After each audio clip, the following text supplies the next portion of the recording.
চট্টগ্রাম শহরের বাকলিয়া এক্সপ্রেস রোডে জুটের গুদাম ও একটি প্লাস্টিক কারখানায় ভয়াবহ অগ্নিকাণ্ডের ঘটনা ঘটেছে। স্থানীয়রা জানান, প্রথমে জুটের গুদামে আগুন লাগে, এরপর পাশের প্লাস্টিক কারখানা ও কয়েকটি বাসাবাড়িতে আগুন ছড়িয়ে পড়ে।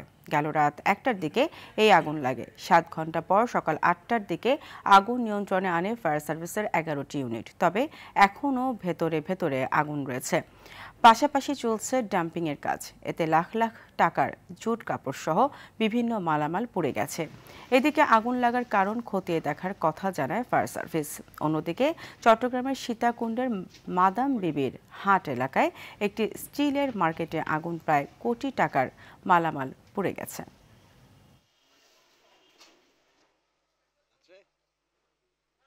এখানে ছিল আপনার জুট গোডাউন ছিল, তারপরে হচ্ছে আপনার হচ্ছে কি পলিথিন ফ্যাক্টরি ছিল, দানা ফ্যাক্টরি। ছিল, জুট ছিল, পলিথিন ছিল। কটে আগুন লাগছে?